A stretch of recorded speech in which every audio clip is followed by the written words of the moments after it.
بسم اللہ الرحمن الرحیم عن عمرو بن شعیب عن ابیہ عن جدہ قال نہى رسول اللہ صلی اللہ علیہ وسلم عن بیع العربان رواہ ابو داود۔ حضرت عمرو بن شعیب اپنے والد سے اور وہ اپنے دادا سے روایت کرتے ہیں کہ رسول اللہ صلی اللہ علیہ وسلم نے بیعانہ لے کر بیع کرنے سے منع فرمایا ہے۔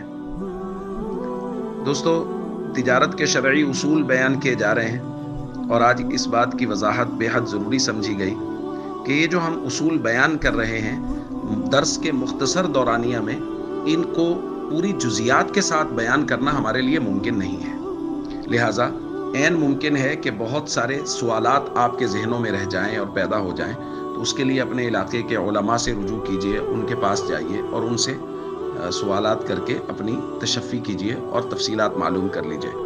احتیاطاً تحریر کے آخر میں ایک واٹس ایپ نمبر دیا جاتا ہے کہ اس پر میسج کر کے مسئلہ معلوم کیا جا سکتا ہے۔ اب ہم موضوع کی طرف آتے ہیں۔ آج کا عنوان ہے ایڈوانس یا بیعانہ دے کر بیع کرنا۔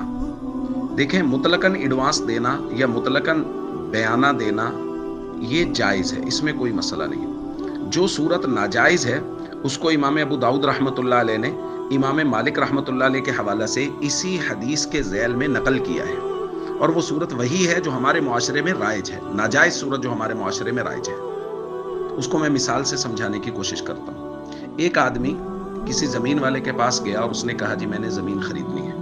ان کا سودا طے پایا 1 کروڑ روپے میں۔ 5 لاکھ روپے اس نے ایڈوانس دیا، اس شرط کے ساتھ کہ اگر میں 1 سال میں باقی پیسوں کا انتظام نہ کر پایا تو یہ 5 لاکھ آپ مجھے واپس نہ کرنا، آپ رکھ لینا، جس کو ہمارے یہاں کہتے ہیں بیعانہ مر گیا، میرا بیعانہ مر جائے گا۔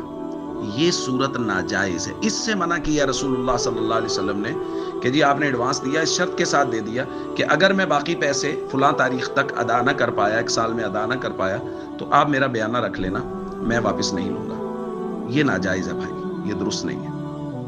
اب اس سے یہ بات بھی ہمیں سمجھ میں آ گئی کہ اگر وہ 1 سال میں باقی پیسوں کا انتظام نہ کر پایا تو اس صاحب زمین یعنی جو زمین والا آدمی ہے اس کے لیے وہ 5 لاکھ روپے رکھنا جائز نہیں ہے، وہ واپس کرے گا۔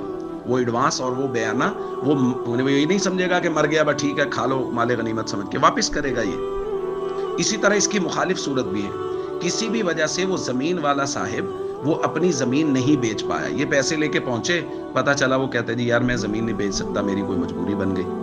اب یہ کہیں کہ لاؤ اب ڈبل پیسے دو، 5 لاکھ ہم نے دیا تھا، آپ 10 لاکھ واپس کرو، یہ بھی جائز نہیں ہے۔ لہٰذا بالکل برابر تولیے، ایڈوانس دیجئے اور پیسوں کا انتظام ہو گیا تو فبیہا، نہیں ہوا تو کوئی بات نہیں، ویسے بھی تو دیر سویر خریدنے میں بیچنے میں ہو سکتی تھی، تو یہ اللہ اور اس کے رسول کا حکم ہے۔ لہٰذا بیعانہ مار کے رکھ لینا کہ جی بس ٹھیک ہے مجھے بیعانہ دیا، آپ انتظام نہیں کر پائے، یہ بیعانہ ختم۔ یا ڈبل کی ڈیمانڈ کرنا کہ اب میں نے تو پیسوں کا انتظام کر لیا، اب آپ نہیں چیز دے پا رہے تو مجھے ڈبل واپس کیجئے، یہ دونوں صورتیں جائز نہیں ہیں۔ السلام علیکم ورحمۃ اللہ وبرکاتہ۔